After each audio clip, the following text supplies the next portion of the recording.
शौकत यूसुफजई साहब, आपसे पहला सवाल करता हूं, क्या बुरा होगा अगर इमरान खान बनी गाला चले जाएं, उसको सब जेल डिक्लेयर कर दिया जाए, वहां पर उनके लिए बहुत सारी चीज़ें रिलैक्स्ड भी हो जाएंगी, उनके कंट्रोल में भी होंगी, वो दूसरों से मिल भी आसानी से सकेंगे, घर के बहुत सारे काम कर सकेंगे। क्या प्रॉब्लम है कि आपकी नज़र में कि इमरान खान साहब बनी गाला को सब जेल डिक्लेयर करवा के वहां शिफ्ट होना नहीं चाहते? शौकत यूसुफजई साहब। बिस्मिल्लाहिर्रहमानिर्रहीम। बहुत शुक्रिया। देखिए, नियत की बात है। हुकूमत की नियत क्या है, वो क्यों वहाँ शिफ्ट करना चाहती है, और क्या उनकी जो क्या क्या गारंटी है उनकी ज़िंदगी के लिए। उनके बहुत सारे इश्यूज हैं।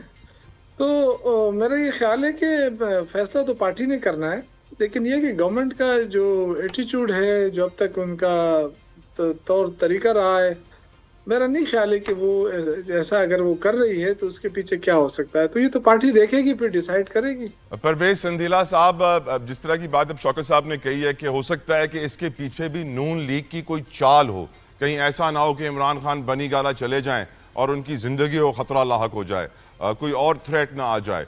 आपकी नज़र में क्या प्रोज एंड कॉन्स हैं इमरान खान के बनी गाला जाने में?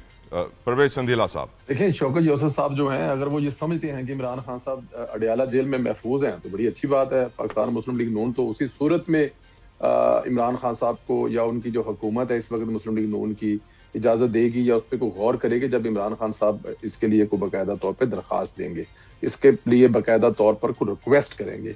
लेकिन अगर वो ऐसा नहीं करते तो फिर मुस्लिम लीग नून को क्या जरूरत पड़ी है कि वो इमरान खान को जेल से निकाल कर बनी गाला जो है वो भेज देगी। ये तो इमरान खान पे डिपेंड करता है। और जहां तक घर में जो जिसे कहते हैं कि नजरबंद करने की जो सजा है या घर में रखने की सजा, ये पूरी दुनिया में होता है। अभी ये फ्रांस के साबिक सदर हैं, उन्होंने 5 साल अपनी जो है वो सजा पूरी कर रहे हैं, अपने घर पे रह के पूरी कर रहे हैं। तो ये मुमकिन है, लेकिन देखना ये है कि क्या इमरान खान साहब ऐसा चाहते हैं और क्या इमरान खान साहब का वो इनकलाब जो है वो खत्म हो गया है। अब वो बनी गाला में जेल में नहीं रहना चाहते और वो शायद अपने साथ साथ साबिक खतून अव्वल जो हैं उनका भी नाम दें कि उनको भी मेरे साथ वहां पे रखें। ये तो उस वक्त डिपेंड करता है ना। अब शौकत यूसुफ से ही और पाकिस्तान तहरीक इंसाफ से सवाल करने के बजाय या इनसे पूछने के बजाय हमें इमरान खान साहब का नुक्ता नजर लेना चाहिए, क्योंकि एंड ऑफ डे पे तो दरख्वास्त उन्हीं ने देनी है, उन्हीं के बिहाफ पे दरख्वास्त दी जाएगी। अगर वकील भी दरख्वास्त ऐसी को देते हैं तो वो उनके बिहाफ से होगी। लेकिन मेरे ख्याल में ये इसकी जरूरत एक और भी तो खबर चल रही ना, इमरान खान साहब को किसी दूसरी जेल में भी जो है वो मुंतकिल किया जा रहा है। कोई इस्लामाबाद में नई जेल बन रही है और अगर वहां पे महफूज ज्यादा उनकी जो सिक्योरिटी के हवाले से अगर बेहतर इंतजाम है तो हो सकता है वहां पे भी शिफ्ट किया जाए। लेकिन इसमें एक चीज तो फाइनल है कि खान साहब अपनी 14 साल की जो सजा है वो पूरी करेंगे और मजीद ये तोशा खाना में जो उनको केसेस होने जा रहे हैं वो भी अपनी पूरी करेंगे, चाहे वो मच्छ जेल में करें, चाहे वो अटक जेल में करें, चाहे वो अडियाला में करें, चाहे कोट लखपत में करें, या चाहे वो बनी गाला में पूरी करें। कराची का सेंट्रल और लांडी जेल आपने छोड़ दिया, वहां पर भी कर सकते हैं सर, बुराई नहीं है, नहीं यहाँ वो के भी जेल अच्छे नहीं हैं। वो हाँ नहीं वो अच्छे हैं, लेकिन उनके कोई तलकात इतने ज्यादा अच्छे नहीं है पीपल्स पार्टी वालों से। तो हम चाहते हैं कि वो किसी ऐसी जगह पे रहे जहाँ पे उनको कम से कम हम वो सहूलतें दे सकें जो वो अपने दौरे हुकूमत में दूसरे सियासी जो मतलब कैद होती थी उनको नहीं देते थे। लेकिन कम से कम हम इतना ख्याल रखना चाहते हैं उनका। बिल्कुल ठीक। रजा हारून साहब, your opinion on the issue sir? Number one तो भाई इस पे तो इमरान खान साहब ही कोई व्यू देंगे ना, मैं तो उनके ब्याह पे व्यू दे नहीं सकता ना। इमरान खान का व्यू ना दे, एक सियासतदान जैसे उनकी आप देख रहे हैं इस वक्त तहरीक चल रही है, वो कह रहे हैं कि मैं ना टूटूंगा, ना डील करूंगा, ना ढील लूंगा।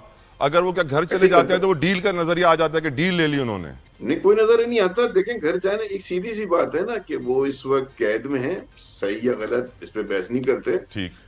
उसका एक कैद से रिहा होने का एक तरीका है, पैरोल पे रिहा होंगे या वो नजरबंदी या वो सब जेल करार देंगे, कैद का बाकी हिस्सा जो है सजा का वो अपने घर पे काटेंगे। तो उसके लिए सबसे पहले उनको अप्लाई करना पड़ेगा ना, उनके वकील की तरफ से कोई पिटीशन आएगी कि वो ये सहूलत मांगते हैं या हुकूमत उन्हें ऑफर करेगी। जब ये दोनों चीजें हुई नहीं है तो बिल्कुल गैर जरूरी डिबेट है कि हम बैठ के हवा में एक बात करें।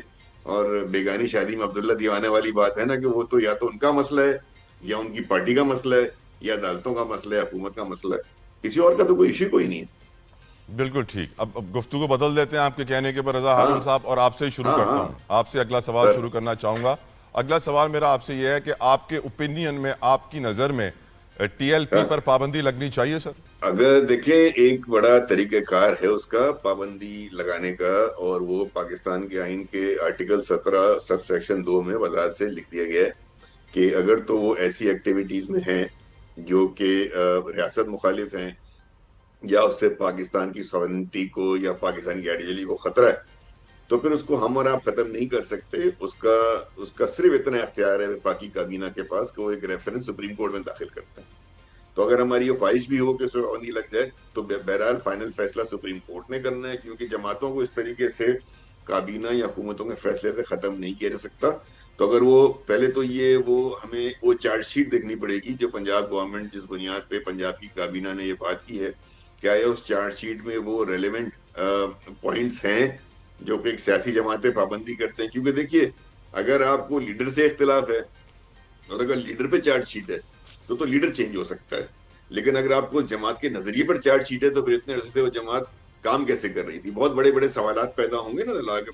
अगर अभी तक आपने उस लीडर को, या अगर आप समझते हैं, पंजाब गवर्नमेंट समझती है कि टीएलपी जो है वो एंटी स्टेट एक्टिविटीज में थी, एंटी स्टेट आइडियोलॉजी की एक्टिविटीज में थी, तो पहले तो उनको उस पर वो मुकदमा कायम करना होगा ना। वो मुकदमा कायम करके उस पर सजा देनी होगी, या कम अज कम मुकदमा चला के फिर उसकी बुनियाद पर वफाकी काबीना सुप्रीम कोर्ट में कोई रेफरेंस दाखिल करेगी। अब तक मैंने ऐसी कोई कार्रवाई होते देखी नहीं। बिल्कुल ठीक है। परवेज संधेला साहब, आपका ओपिनियन सर?